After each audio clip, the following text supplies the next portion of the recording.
Welcome, folks. Welcome to these Bison Medicine Talks. I'm excited to welcome our guest for today, Pedro Silva, who has probably had the widest, broadest, and most diverse set of experience in terms of touching and shaping the soul of the United States. And there's really nobody quite like him. And so I was like, well, we've got to get him on. We've got to find out what he's learned about the United States of America. So, Pedro, welcome. Oh, thanks for having me, man. Course. So let's dive into it. You have worked across more sectors than probably any other American I know. When you think about your time with nonprofits, obviously you're currently the director of engagement for Unify in the private sector, in being a pastor. Like, what have you learned about the soul and the shadows of our nation? The first word that comes up for me is narrative. Mm, And I've come to realize that many of us experience our lives in story, and that at some point in our lives, we start telling ourselves the story of who we are and who we're in the process of becoming, and maybe who we're going to end up as. And however that story came to you seems to dictate the rest of our lives for most people. Like I've met people who will say, I was born, and they'll insert like a political party or some other thing, that some other part of their narrative and how they see themselves. And they're trying to keep narrative integrity mm, throughout their lives. And so sometimes they will do things that are contrary to their actual conscience or their own individual soul, because they're trying to maintain this narrative integrity. mhm, And that's the thing that makes me feel compassion for people the most, and the thing that frustrates me about people the most, because I personally think that we have a degree of volition that we forget that we have, or maybe we never even knew we had, that enables us to rewrite our story mm. as many times as we want to. And that's part of the reason why I have so many different careers in my background, is because at some point in the narrative I said, I don't like the way this story's going. I'm gonna do a rewrite. And then I started rewriting my narrative and deciding, same elements of story that you would see anywhere else, but I would just start again from a different point and say, starting from today, I'm going in this direction.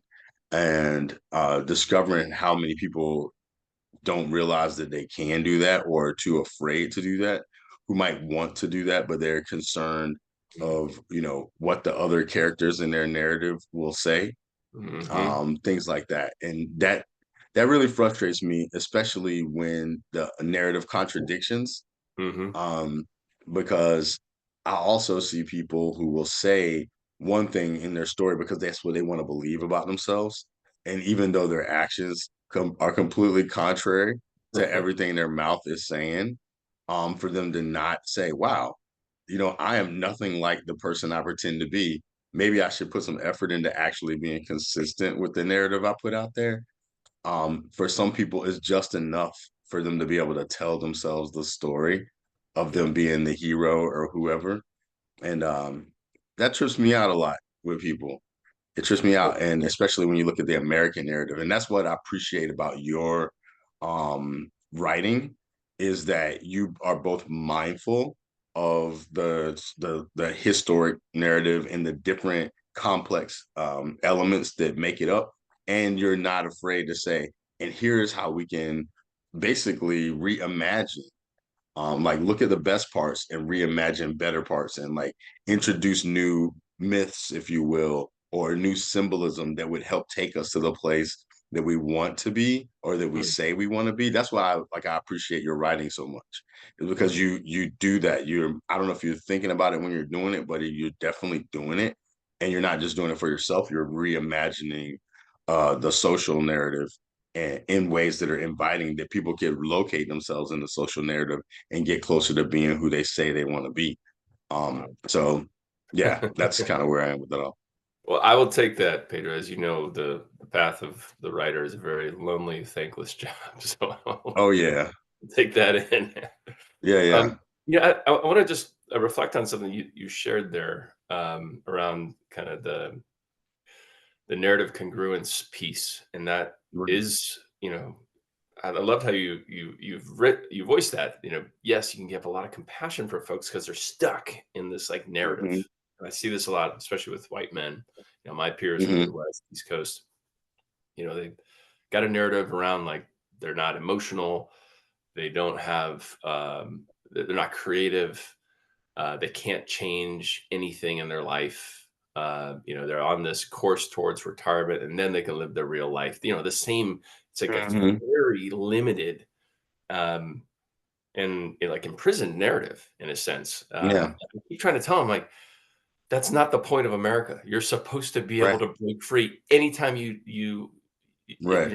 your soul calls you. And like as I think about Whitman, for example, I mean like and your legacy and the man that like you've shown up like, hey, I'm gonna rewrite this. I'm gonna like claim Mhm, who I am and state it boldly, mhm, unapologetically. Here's what's going on now. And mhm. like I said, like if there was like a Walt Whitman American Award, I would be like, Pedro, you should be nominated for that because you're so good at just like claiming who you are and where you're going. And I just want to bless you for that. It's really beautiful. Oh, no, I appreciate it, man. Like some people ask me, how did you do so many different things that sometimes don't even seem like they match? And I said, well, I just know when to quit. And a lot of people don't quit things. And I'm an advocate for quitting sometimes because there are things that are harmful and you have to know when to quit. Now, my first foray into the gift of quitting wasn't intentional. I used to be fundamentalist, evangelical, Christian, and to some degree, I won't say it like I'm going to say it this way, and it's kind of tongue in cheek, but it's also kind of true is I was being reared to be a white man that I could never be. You know what I mean? Systemically. Yeah, yeah, And I was but I didn't know it at the time because it was just the life I had. yeah. And then when I realized it, I was like, oh, hold on for a second. That's not gonna happen. And I even had people tell me, they said, man, I don't understand you. They were like, you're a short black dude, but you walk around the world like you a 6 foot tall white guy. And when they said it, I was like, what do you mean? I'm not doing that. I'm just walking around as Mhm. myself. Yeah, But I yeah. believed some elements of the narrative of America because the story is like any person can be whoever they want to be and they can do whatever, all these other things. But generally speaking, it's intended for white guys. Mhm. And so even when I bought into it, and it's hard to say bought into it because it wasn't like it was what I was told. Like I grew up, my grandmother always had us listening to like Focus on the Family and all the Mhm. stuff on the Yeah. radio, watching like Jimmy Swagger and Pat Robertson. And I grew up in Virginia, where 700 Club was like just there. You know what I mean? So all that stuff was just getting in my head, and I had no reason to question it because it was just the information that was coming to me through my black grandma that I lived with. So I didn't see it as black, white, or anything like that because it was just what was coming into my house. And my family spoke what you call proper English, Mhm. so I just talked like them, and Mhm. because my mom was a teacher, my grandma was a teacher, so I just taught like that. And it wasn't until I started going to public school and started seeing that there was all these distinctions between the black folks and white folks and like talking black and acting black and talking white and acting white, all these concepts that I didn't know. I was just acting talking like my family and thinking like my family. Wow. And but then people started telling me like, oh, you talk like a white person. And I would say, what do you mean? Like, and to my mind, I'm like, how could I possibly talk like a white person when everybody in my house is black? You know what I mean? That didn't make sense to me. But they were telling me that I did. Yeah. And I loved reading. Like I was just like a voracious reader. Like I like that. If I could, I'd just sit around and just read all day, So I'd rather read than play. And like even when I hang out, when I go out now, I always have like a little bag with me with like 4 or 5 books in it. And my wife will be like, she finally got used to it, but yeah, I always am carrying around like just in case I have some time to read something. And so that was just part of how I was. And then when I became an adult, like I ran into the limits when I was in the military, Mhm. and I was in a squadron. Was like, oh, sorry for my thing being so long, saying so much, but this is Yeah, just how it's coming great. out.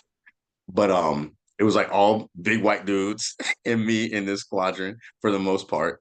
And I was just like, and I was literally around 6 foot tall white guys. And I was like, and I was just like talking to them regular, and even they were like, some of them were like, "Yo, man, like you're a strange black person," and I was like, "What do you mean?" Because I just literally didn't know, but they would tell me like, "Oh, I mean, you like basically think that you feel equal," and I was like, "What do you mean? I am equal? Like none of these things crossed Uh-huh. my mind." And Uh, then I said some stuff that I didn't think was a big deal in my church, mhm. which was a all black church, but fundamentalist Christian. And they got bothered with me, and there was like this ripple effect. And some people decided that I didn't belong in the church anymore, and that hurt a lot. And it was all, like I said, it was all black church. And then when I got asked to leave my church, I was in Tucson, Arizona, which the population is largely white, but I wasn't experiencing it that way because I went to a black church, and then I had some friends that I hung out with that were black, stuff like that. But once I got asked to leave my church, some of my friends also went to my church. And then Mhm. all I had was left was the guys that I worked with. Hmm. And they were all like, oh, come on. And at that time I was super Christian. I didn't cuss, I didn't drink, I didn't do anything. And when the people in my church told me that I wasn't a real Christian for benign things, like I said a couple things I said. One, said something about Jesus not being white. And surprisingly, my black church got mad at me. Love that And story. then I said something in support of LGBTQ people, Uh-huh. but I didn't when I said it, I basically just said, if you think that they're gonna go to hell, basically, I was like, shouldn't we be kinder to the people that we think are not gonna be in heaven? Shouldn't we be kinder to them on earth? Hmm. I just said, I was like, if they're gonna not Beautiful. have this awesomeness, like, because I was a little indoctrinated, so I was like, if they're not going to get the awesome, time in heaven that we're going to have, then shouldn't we be kinder to them on earth? Because it's kind of sad that they have a hard time on Mhm. earth, and then they don't get to go to the good place, you know. So I was like innocently, I was like 20 years old. So I was Uh-huh. like 20, 21 years old, and I said, wouldn't it be nice for us to just be kind to them and treat them good while they're here, since they're not going to get the sweet real estate after this? And then they were like, "Oh, and they just got bothered with me, and then I kind of doubled down on some stuff, Mhm. and then so then they kicked me to the curb, and that was the first time I realized like, oh, I had to change like mid story Mhm. because I thought I was gonna be like super Christian guy and also like that, which I still am, but they when that happened, it was the worst pain ever, man. Mhm. Mhm. And I like unimaginable to get kicked out of a group that you thought like your identity was wrapped in it. And then I was a Republican too, and like all those things started unraveling, not of my own doing, but Mhm. ended up being the best thing that happened to me Mhm.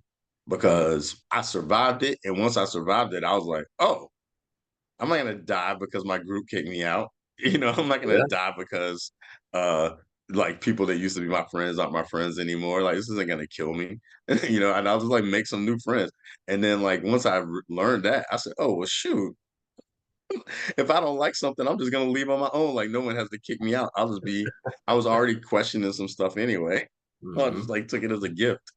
So that was a very long way of explaining my ethos, but I basically just I applied that to different situations in my life. I said, you know what? I don't like this job that I'm doing anymore as an intelligence analyst. I'm Mhm. leaving. I don't like. I want to try this other thing. I want to meet these types of people. And sometimes I would literally think about what were the relationships I wanted to have, and I would go toward the relationships, not knowing what the external circumstances would look like, but just like I wanted to be curious about the relationships.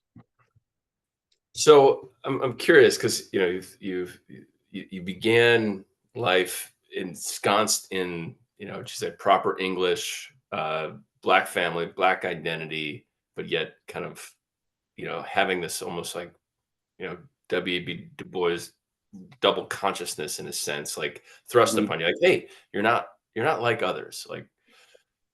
What was that awakening like when you started to see that other folks, just because of your skin color, were expecting you to act in a certain way, and then you, yeah, like, claiming your own identity, and then obviously like finding that piece of who you are, your character, your values, wasn't Yeah. welcome in the black church. I mean, like, that had to be like a pretty profound racial awakening, destabilization, I'm guessing, right? Yeah, the church was my safe haven because for a long time, because like even when growing up in school, I got bullied and kids picked on me and stuff like that for those reasons. Because like I said, I was always reading books and like even Mhm, during PE, I would sit under a tree and try to read a book or something, and they would be like, "Oh, you got to go play," and I'm like, "Oh, why?" So I always had that kind of tension. And then what I didn't say, but I could throw in here now is my dad. My dad, obviously, I was this Latino sounding name. My dad's from another country, he's Cape Verdean, mhm, Portuguese. And I didn't live with him though. I lived with my mom in our neighborhood, and that name threw up a lot of I don't know, controversy because I would be like the only kid in my class with a name like this. So mhm, then, because where I lived, it was either you were black or white mostly. And if you weren't, they would joke and say you're either black, white, or some kind of Mexican. That's what they would say. And then the black kids and the white kids used to say stuff to me about my name, and then mhm, kids used to sing to me and say, Pedro, Pedro, go back to Mexico and stuff. mm, And then I would be like, I'm not Mexican, but I didn't know any Mexicans. But they mm, would just tell me go back to Mexico and all this other stuff. But I mhm, learned to deal with it. Because once even if you're in a rough situation, sometimes you just learn to navigate it, like learn to, manage it. But one of the things with me is like once I got to about 11th grade, I started becoming popular all of a sudden.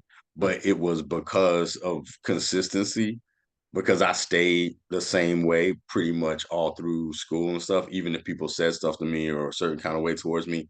And mhm, what I realized was like around 11th grade, everybody started getting insecure about what they were going to do in the future, after they finished high school. So everybody was very destabilized. And mhm. because I still stayed the same way, and even when they said, "What are you going to do in college?" I was like, "I don't know. Doesn't matter." I was really into God. So I was like, wherever God is, I'll be okay. Mm, mhm, And that sort of confidence in like God's gonna take care of me sort of situation actually made me attractive to a lot of people. hmm. Not just like attractive like a male Yeah, yeah. female kind of situation, but even guys who used to think that I was a punk or whatever the case may be. I remember one dude asked me one time, he came up to me in a grocery store. He said, "Man, you used to be like the wackest dude ever." He said, "How'd you get so cool, man? How'd you get so Mhm. cool?" And I was like, "Man, I don't care what you think." I just said that. I said, "I don't care what you think. I know how you used to be towards me, man. I'm not really concerned with your opinion." And he was like, see, like that right there. Like, how you doing that?" And I was like, "I'm not doing anything. I'm just telling you." And I realized in retrospect Mhm, that if you have some kind of consistency, there's a lot of people who don't have that in their lives on a whole lot of different levels. Like mhm, whether it's like economic, like we didn't have economic consistency. Like we used to get like our lights turned off, our water turned off, like get mhm, evicted, like all these things. But I had like a grounding. Like for me, it was in my faith. And like mhm. as long as there was books, like I used to always think like as long as I have books, like I would think that all the time. If I was homeless, I as feel the long as same I way. have books. Yeah. So that stabilization made me be able to navigate, but I didn't know at first that's what it was.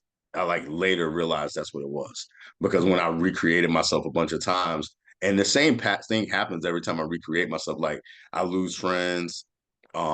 People tell me, "Oh, you changed," and they say it in a negative way. You know what I mean? Like mhm, I'm mhm, not. I'm like more, I guess, liberal now that as far as people are concerned in my politics and all those other things like that. So some people feel like, oh, I left them or abandoned them. But for me, it was like I was staying consistent with what I said I valued. yeah. And once I realized that the people around me didn't value it, I was more um attached to the values that we Mhm, profess than the people that profess them. mhm. So when I was like, hey man, you say this, but you're completely doing the opposite of what you say. I'm not gonna act like you're not. You are. And it didn't matter if it's the pastor or whoever it was. Like I would just be like, "Yo, you're saying this, you're doing this. It's very obvious. I'm not going to co-sign your check uh, for the doo doo, and so it's going to be what it's going to be. The only difference is now I'm a little softer than I was because, like I Yeah. said, once I realized I was going to survive, I was like, So, first of all, I love that. I'm not gonna go sign a check for your doo-doo. That's "I'm hysterical. not." Um, but I wanna kinda take us back to the question about, like, how, all these different experiences across sectors have, like, you know, brought you into different contexts and experiences of, what it means to be an American and what's wrong, and, like, just kind of in hearing, what you've shared. Like, it seems like consistency, like being true to oneself is a piece Hmm. of that kind of the American soul. And Absolutely. also like the shadows is like we, you know, essentially like privilege our relationships or our security over our virtues or over the ideas.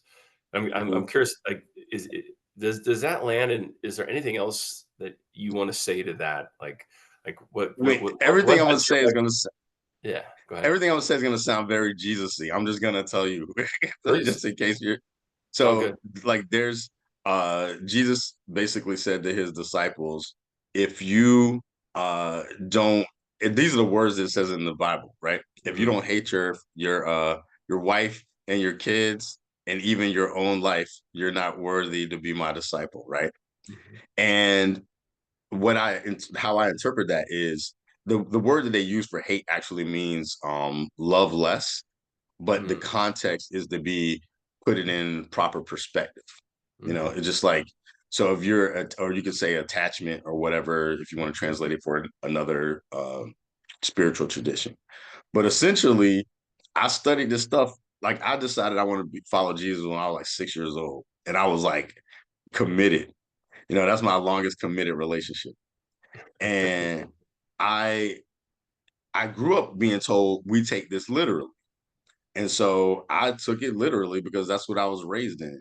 And but then I found out like no one really takes it literally. Like almost Mhm. anyone, if you hear somebody saying they take the Bible literally, the only part you can believe is the first two letters was L-I and then add an E because they are lying. They are lying. They do not take it literally Yeah. because there's so many things in there that would be inconsistent with the social narratives Mhm. that we say we value as Americans. Because for Jesus, like he would say, "My kingdom is not of this world." You know what I mean? And he would say, like, "Who's my mother or my brother? It's the ones who do the will of God." Right? Mhm. So I took those things to heart. I went from thinking like everybody has to believe it to this is my own personal commitment and value. And the reason why I value it that way is because I've been a human. I've been around family. I know that family does not necessarily mean they're going to do what you think family should do. I know that most people that I've met in life, they're they have so much unresolved issues from their parents and Mhm. their family that they then project onto their own children and onto their partners and don't work it out and all these other things that when I read this dude saying, "Hey man, I'm trying to live this life of like equanimity and peace and love and all the highest ideals of being a human, and here's what you got to do. You can't be attached to your family, bro. You can't be attached to the material things. You Mhm. can't because if you are, you're going to go in the direction of those things. It's just how it's going to be. Do I think everyone has to make that commitment? No, but I personally did. And so for me, it's like, hey, if my family is like, hey, let's all go against our values, I'm just gonna say, no, I'm not going against my values, because I've already decided not to. And in the grand scheme of things, because I've been around people that have, addicted to drugs, abusive Mhm. relationships, Yeah. been in prison, like all of these things. So I've seen all the things not to do and how they don't work in the long run. They may work temporarily if you're trying to get a particular outcome, but Right. there's no long-term reward for it. And I'm not even talking about like heaven or any of that other stuff. I'm just talking about Mhm. looking Life. yourself in the Yeah. mirror and saying, I'm as close to the person I said I want to be as possible. And Mhm. that's my gauge, my personal gauge. And I got to a point, I still believe in Jesus, but because of so many people that are from my tradition that lie so much, I'm sorry for saying it, but it's true. I hope I don't offend anybody. But the inconsistency is so real, Mhm. and now it's so blatant that Yeah. I don't even I had to make my commitment be uh I'm committed to the values of Jesus as I Mhm. understand them, and I don't care if there's a reward for it. Right, right, And even in his teachings, he says, don't be concerned with the reward. right. Because if you commit yourself to this like this walk, that's your reward. Your commitment is your reward. You know, I'm Mhm. loosely translating it. Yeah, That it's yeah. not the exact words. It basically the real words are said a slave doesn't get paid for their labor. But that sounds Mhm. rude and messed Mhm. up. But he's like, if you're a slave to these values, then you don't get paid for it. You don't worry about a reward, you Yeah. know? Yeah. So I don't, use the word slave that much, but I'm being all black and everything. But I do understand the underneath it that's like I personally believe that I cannot hold any person to any value that I don't try to hold to Mhm. myself, Same. you know? And so that's kind of where it is. And sometimes it means like your family, you lose friends. And it's not because you're trying to be high and mighty. It's because, like for me anyway, it's Yeah. because at some point those people are going to see how unstable the choices that they're making are, and once they do, they're going to be looking for some kind of stability. So it's like being there for them in the Mhm. future, being able to Mhm. be there for them in the future by not going into these certain places of inconsistency and hypocrisy and all this other stuff like that. So it's still trying to serve them. It's just, Well, I love that, Pedro, and I wanna, pull on a couple threads here because obviously right now yeah, we're in this kind of, regressive, kind of theocratic movement that's, putting the Ten yeah, Commandments in schools and all that kind of stuff, yeah, and I definitely don't want to throw the baby out with the bathwater, and I think you're a right, beautiful example of that. Like no, like if you come back to the teachings of Jesus, like you're gonna do all right by yourself, by just about everybody else, because you're holding yourself to a higher standard, and that is in itself a reward. Because that's very much the same experience that I've had with purpose and all the different aspects of that. Like when you stay true to that, that's really it. There's no payday, there's no reward.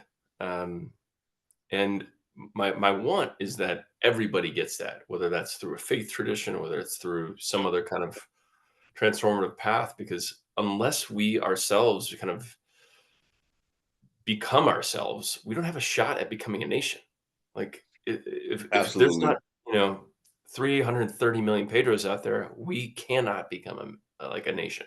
And I guess I'm curious for you because you have touched all these different sectors. Like, if you could just kind of wave a magic wand and say, like, all right, well, here's what I would do with the private sector. Here's what I would do with nonprofits. Here's what I would do with religion. Here's what I would do with the military. Like if they just appointed you king of those sectors, like I what would wouldn't you take it. change to like make them like serve the people better? Like, Well, you see how this thing right here where it says, I want a beloved, belong, and be alive?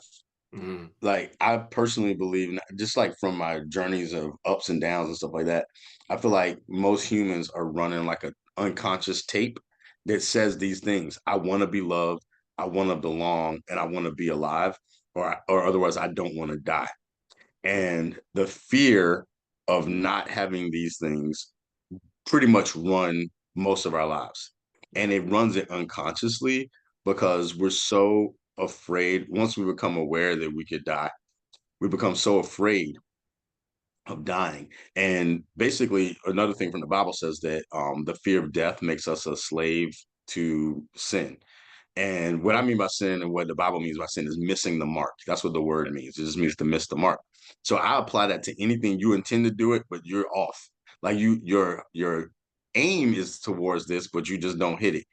Mhm. Then that's what I look at sin. I'm not talking about like who you would love or all these other things that people call sins or whatever, but just like that. So these fears of not belonging, dying, and not being loved are running the tape. So I would tell people, listen, you are loved, you do belong, and while you're alive, you're alive.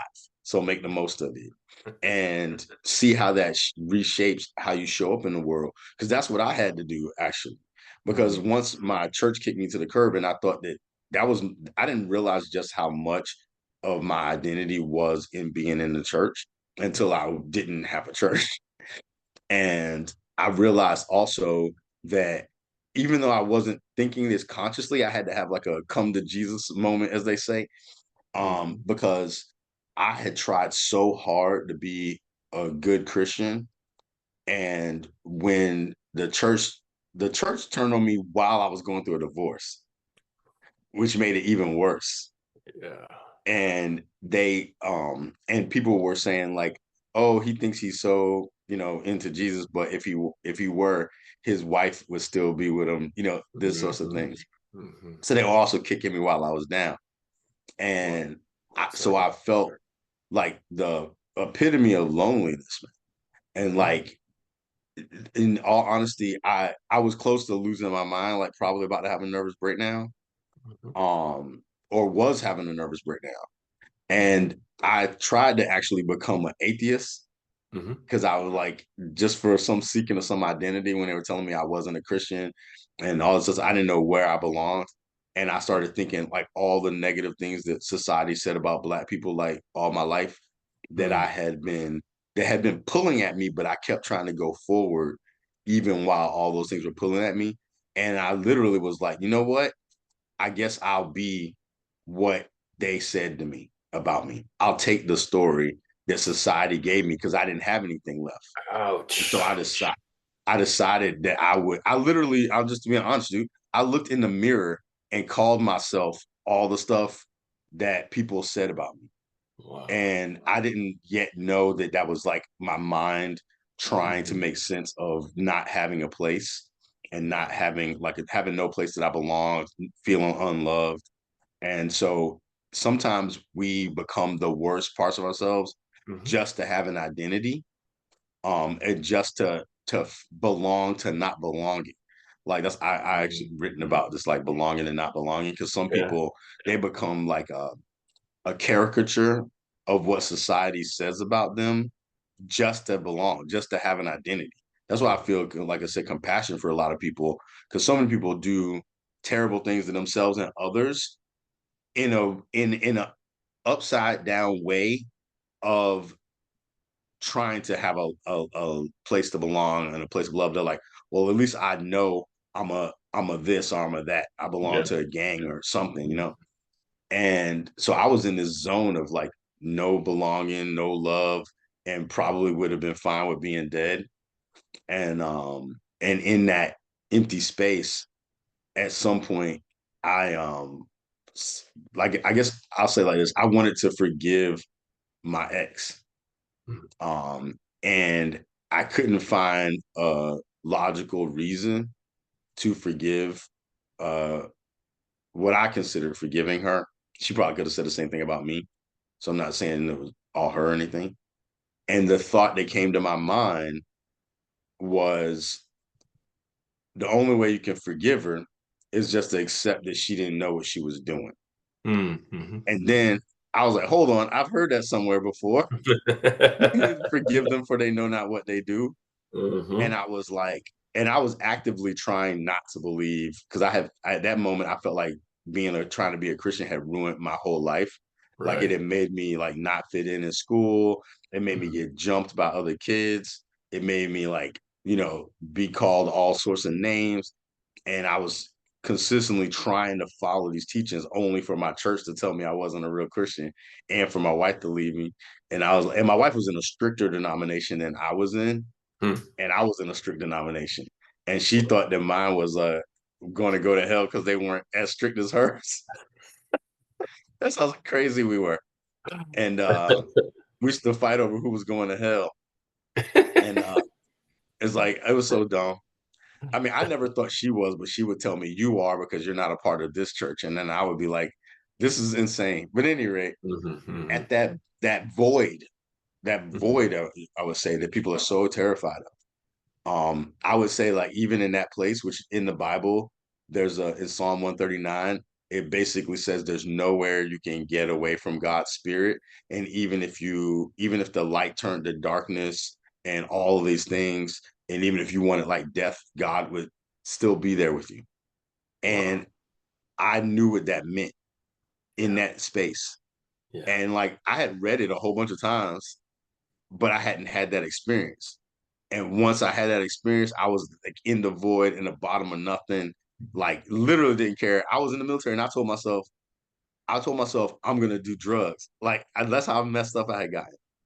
I was Wow. like inside of my mind because I felt like I had to be something, and the Huh. world told me a black man was blank, blank, blank, blank, blank, Yeah, and yeah. even other black people believed it. You know what I mean? So I was like, everybody believes this story except Mhm. for me, and my life is terrible because I won't believe the story. I'm fighting the story and everybody's trying to force this story on me. Yeah. And I was like, forget it. I might as well just believe the story and like just Mhm. become what they say and just be done with this fight. That's basically where I gotten to. And So then at the bottom of that, and I would is just tell everybody it's the love is still there regardless of everything. it well, I just wanna, like, acknowledge I don't think I've heard anybody in my life, I grew up Christian too, like, who has had to fight for the Judeo-Christian values personally and as hard and as long as you. I mean, like, it seems like your journey through that, being raised in it and then having to like wrestle with these questions of faith and belonging and consistency and coherence and having to like reclaim it back for yourself after that crisis. I mean, that's really powerful, Pedro. And like I Yeah. really hope that like folks who are in that question right now, like, is there a place for my Christianity in this America anymore? I really hope that they see it's probably not as bad as you think it is, because there's a lot of really beautiful, amazing Christians here that are holding themselves to that higher standard and have fought like don't didn't just accept whole cloth the doctrine, but had to fight for it themselves. And I just want to Yeah. acknowledge you for having done that. Yeah, and it is the thing that again that I is let's say I had compassion for folks is after going through it that way, I Hmm. was like, wow, I would never put that on anybody. Hmm. You know what I mean? So I could see why people who are trying from their perspective to be like a lot of my friends Hmm. who are going along with a lot of the stuff that's happening in this world right now in America right now. They're Yeah. doing it because they think that that's what they're supposed to do to be a good Christian because irresponsible pastors are putting their own unresolved issues onto the people in the church. Like I was a Yeah. pastor for 10 years and I mean, sad to say, but there's a lot of that. There's a lot of projection, a lot of Yeah. transference, a lot of people like needing to be needed and wanting to be special, and all Hmm. of these things that are very human things. But but it's it's very sad that I think there's like this book of Job, right, in the Bible, and Job goes through all this crap, and I felt like I was going through some Job type experience. But Job went through all this crap. But at the end of it, he was real with God from his perspective, blah, blah, blah. And all of his friends were telling him, like, oh, you must have been the one that did something wrong, all those other things. And at the end of God basically giving Job this like speech and saying, like, this is who I am, and blah, blah, blah. Job says, I had heard of you with the ears, but now my eyes see you, and I Hmm. repent, you know. And that's basically what I got to.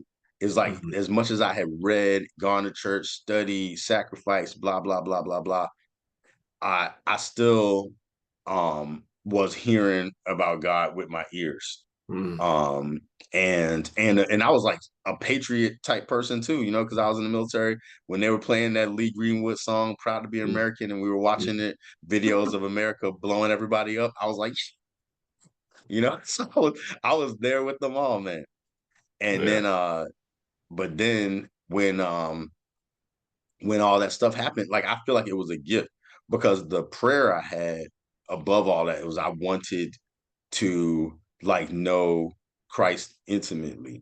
Mhm. And but a lot of people say that, but they don't want to go through anything. they Mm. they want a prosperity gospel, or they Yeah, yeah, want, yeah. what I mean, some of those other Mhm. things. And I understand that too. Why somebody would. I mean, because we get taught in America like Mm. money over everything, Yeah. and it's just an indoctrination. It's that narrative, people think that you're blessed because you have like I can tell you so many stories, man. Because like Yeah. this one, sorry for jumping around so much, and hopefully it hits your purpose and the purpose of your listeners. But like one moment I had after I left that church, and I was just like in despair. I got stationed somewhere else, so I thought, well, that was just that one church. So I found another church just like it in Texas, and ended up going through some similar crap. Wow. And I used to be friends with some people that were on crack.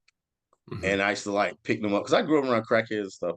So I Mhm. used to pick them up and take them to church with me. Mhm. And I could tell the people in church were like looking like, why is he bringing these crackheads to church? And and I went to pick up my one of my friends he was on crack, but he was trying to get himself together. And this lady named Mary, I saw her and I said, "Hey, Mary," and she's like, "Oh, hey, how's it going?" I said, "How you doing? How you doing?" And she said, "Oh, I'm blessed. I'm blessed." And I was thinking to myself, like, how's this lady that is in poverty and on crack telling me she's blessed? Uh-huh. I was curious about her, how she could say that. And she said, God's gonna deliver me from this. I can feel it. I can feel it. It's like Wow. I'm almost Nice. there. I'm almost there. And I was like, wow, she is in the middle of her addiction, and she can say she's gonna be delivered, and she's Mhm. in a low place being able to say that. And after I had already had all these experiences, so and I knew that Mhm. I had my encounter in my lowest place. Mhm. So I Mhm. didn't doubt that, Mhm. whether it manifested or not, she was believing it. And Yeah. I was like, I wish I could tell people in church about this, Right. and that they would be able to hear it. And the guy who I came to pick up, he told me, oh man, I can't come to church this Sunday because he was all messed up. I Mhm. said, okay, okay, I'll come see you later. And I left and I was about to walk into the church, and I kept thinking about Mary, and I felt like I can't bring her in here. Mm. And if I can't bring her in here, maybe I don't belong in here either, Mhm. Mhm. because I felt like I could relate to her Mhm. better than I could relate to the people in my church. And all the Yeah. people in my church were like better, more well off black people a lot of military black folks. Mhm. Mhm. And I was like, I feel like I was like, I don't know why, but I feel like I can relate to Mary better than them. Mhm. Because I didn't know what to say about that, what to do with that information. And instead of going into my church, I walked across the street to there was old, raggedy, almost completely empty white church, like white people church. And I walked in there and sat in there, and it was dark and like the opposite of everything I had ever been in my life. No, the music, I don't even think they had music. They sang hymns, but they didn't have like any kind of music. And I was like, what in the world? But I went in there because I felt like I had to go to church, but I didn't know where to go. And it was right across the street.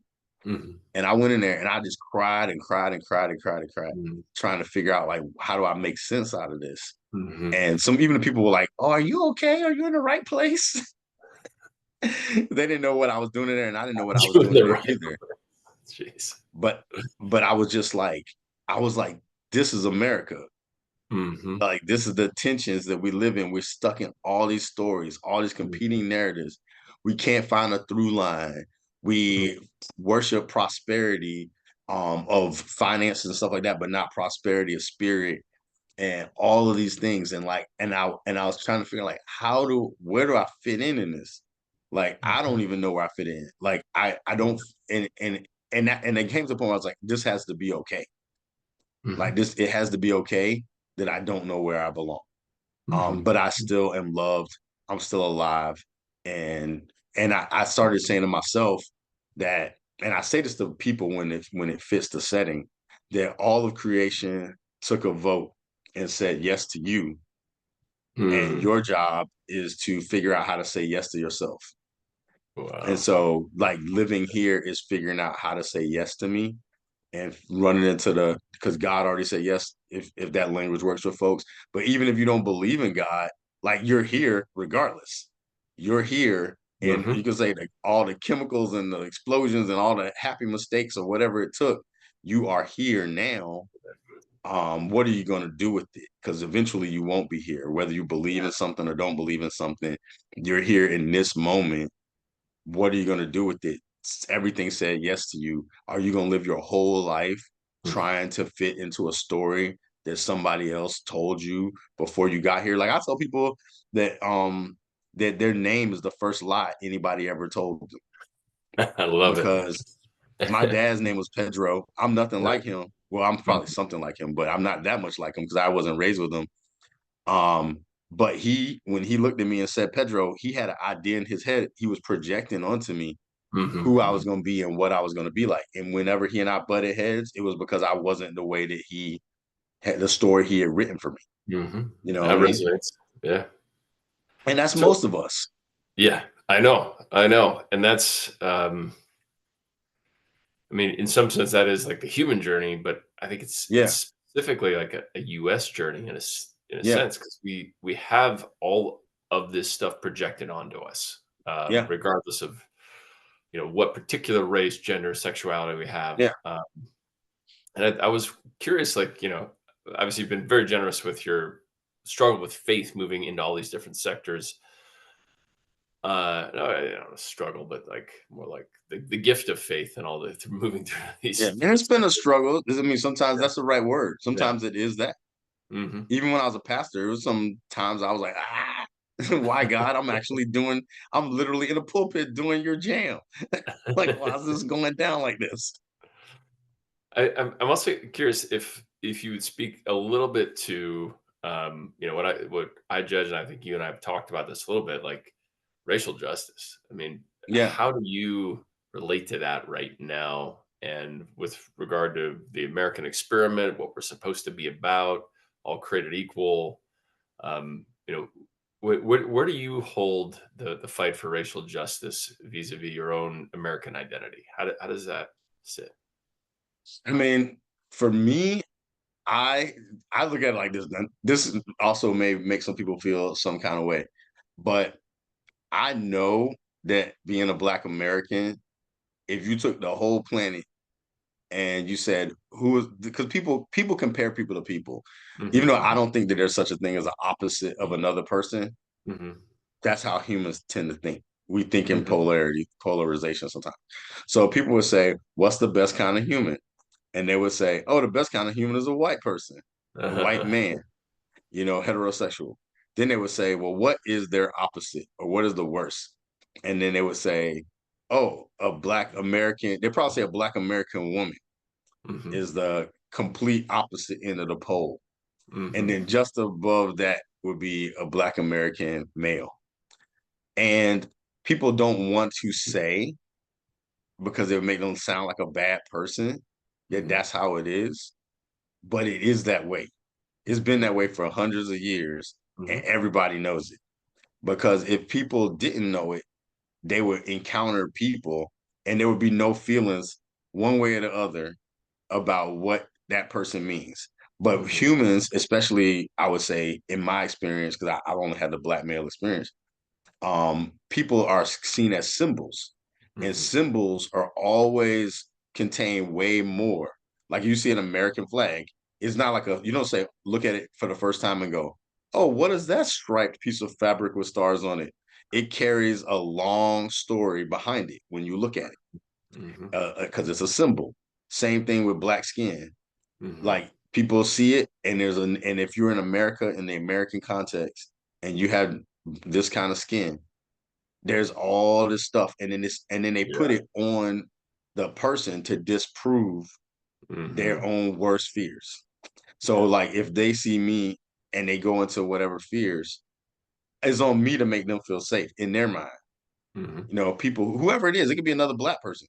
Mhm. It doesn't Mhm. have to be it could just because Yeah. so many people believe the story because the narrative, while I was saying how I started out, there's a narrative and it's built on justification. And I don't mean it in a negative way. I take it almost like neutral.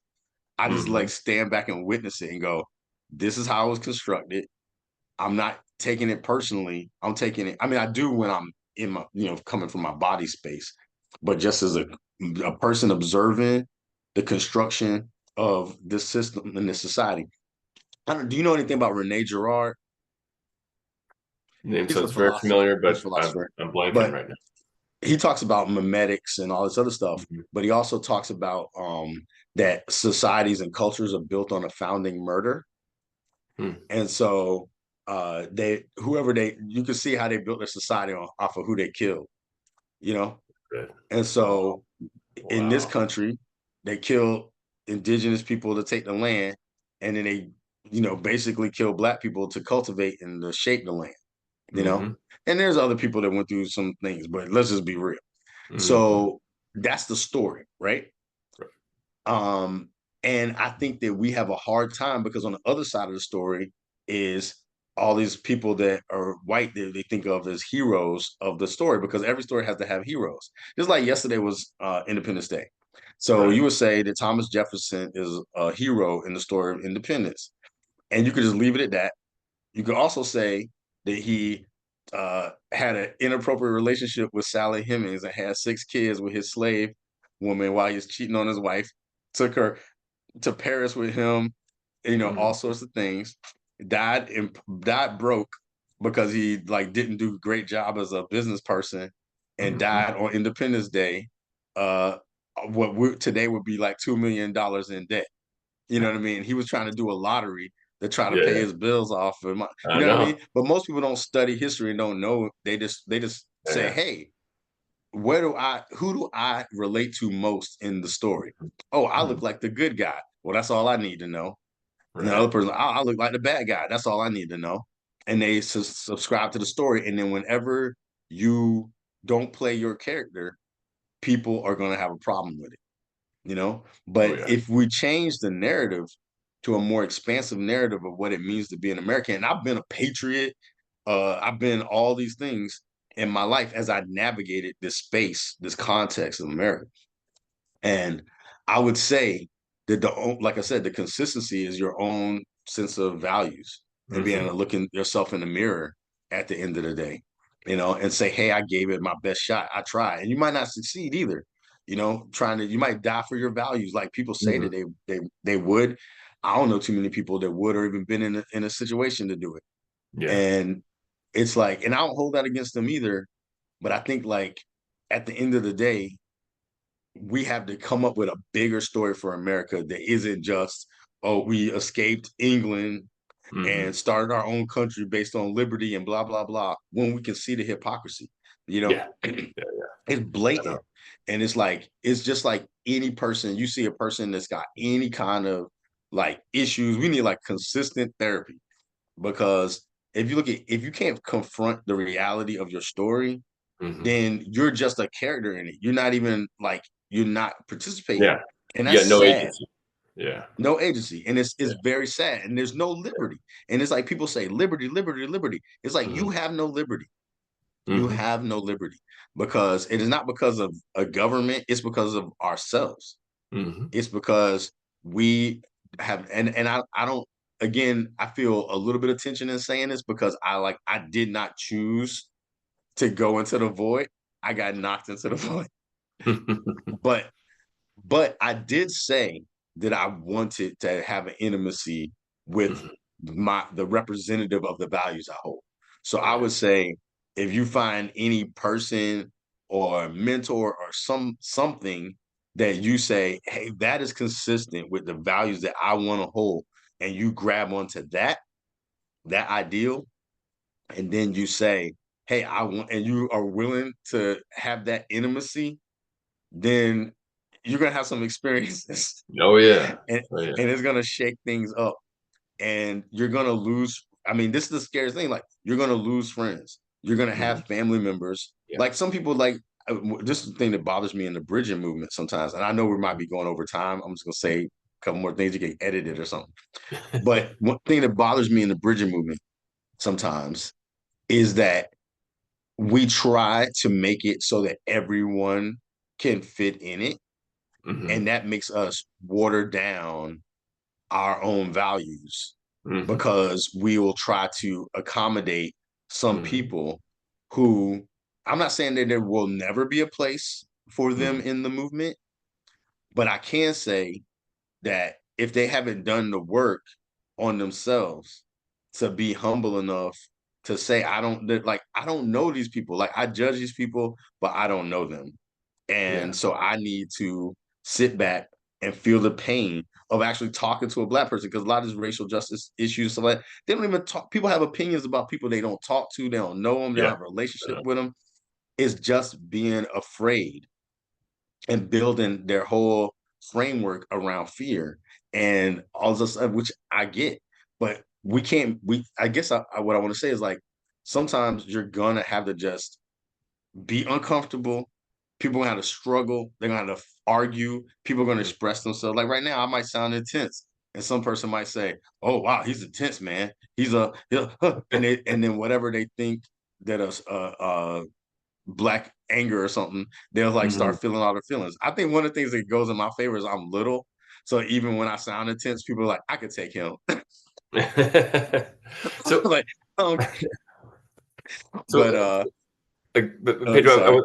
I want to, I do want to bring us to a close because um, I think we hit on a lot of important points. Yeah, I just want to kind of like track our progress because it's like, yeah, around narrative coherence. And yeah. I think you beautifully brought that piece back in just now. Like, you're not free unless you're in charge of your narrative. And that can be Right. your race narrative, your gender narrative, your American narrative. But Yep. like if you're not writing it, you're not free. You're within somebody else's Exactly. idea of like Yep. who you should be based on what you look like, what you did, where you're from, all that kind of stuff.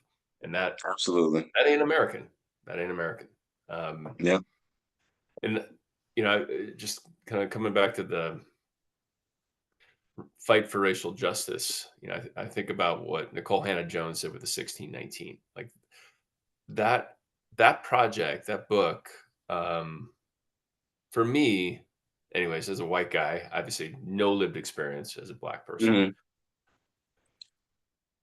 That was, I would say, like legitimately an envious narrative. I was like, Mm. wow, Nicole. And everyone who participated in that, I'm like you just elevated the black American experience way higher than the white American experience. I was like, if I was a black person coming up or just at any point, I'd be like, it's great to be black and American.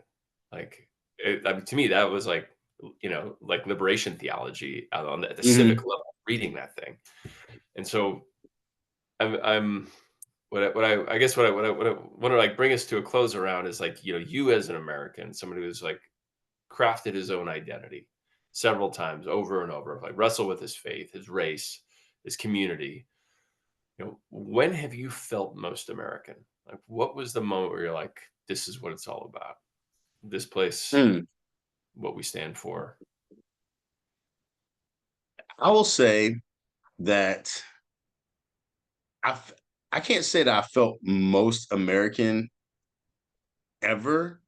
Um, there was moments when I was in the military where I felt like, yeah, I'm an American, but then I also later ran into like those barriers. I think that the America, I wish I could remember the name of the guy who said this. He said, I'm a citizen of a country that does not yet exist.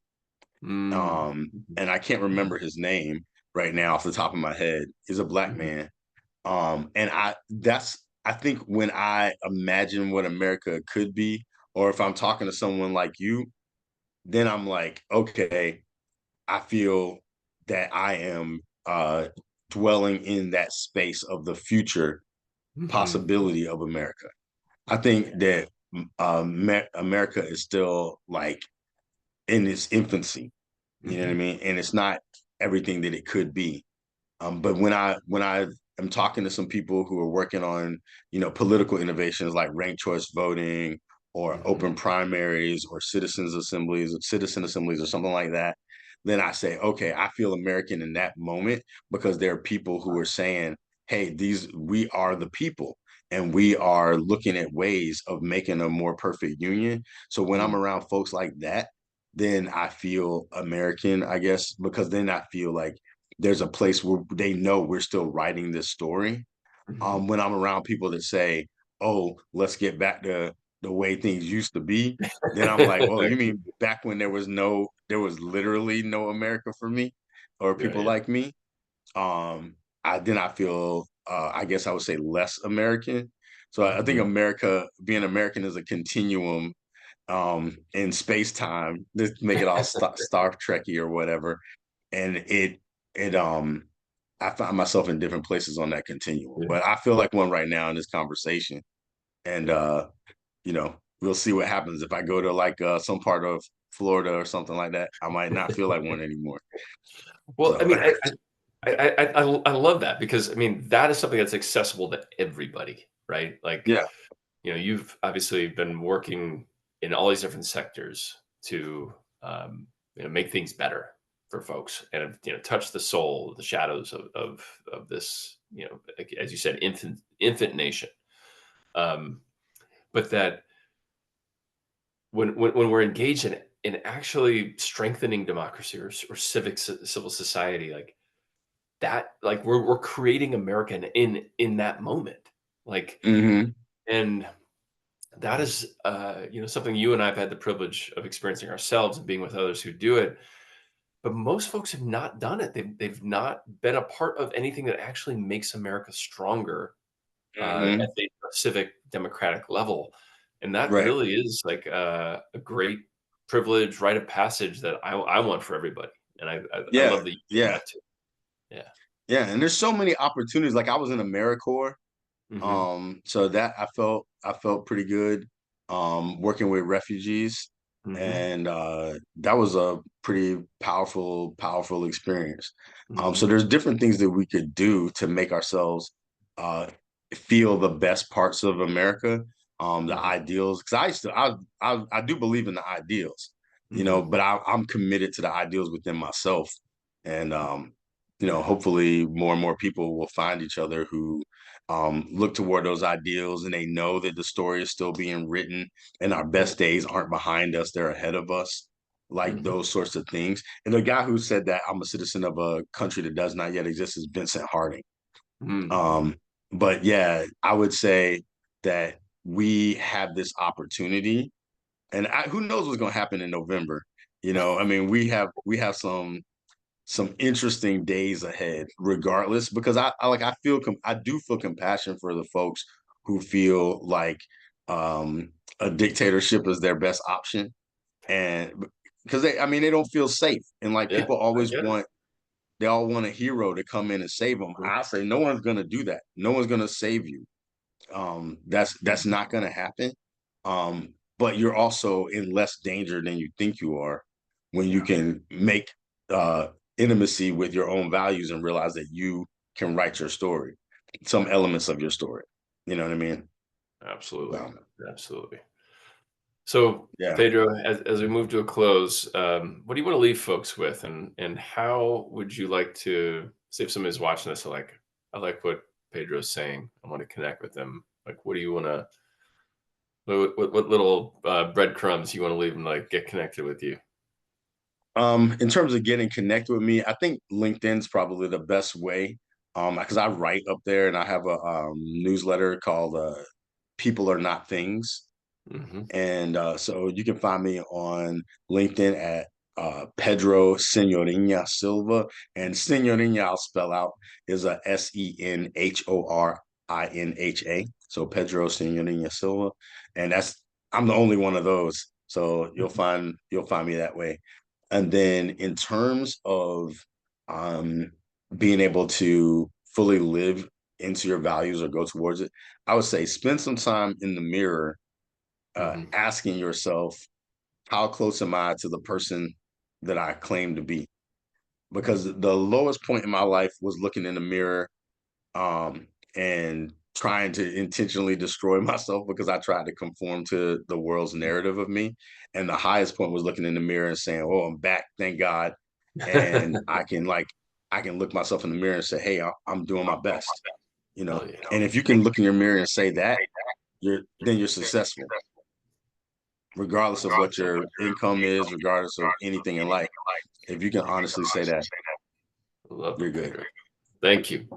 Thank you. Thank you for carving out this time. I know you're visiting family on this Independence Day weekend. Um, but yeah, I'm so grateful to be in connection with you and on this journey to make the nation better. Same. And everyone check out Bison Medicine. Read all the things that this guy writes because I told him he's the best type of white dude. I appreciate that, Pedro. All Right. right.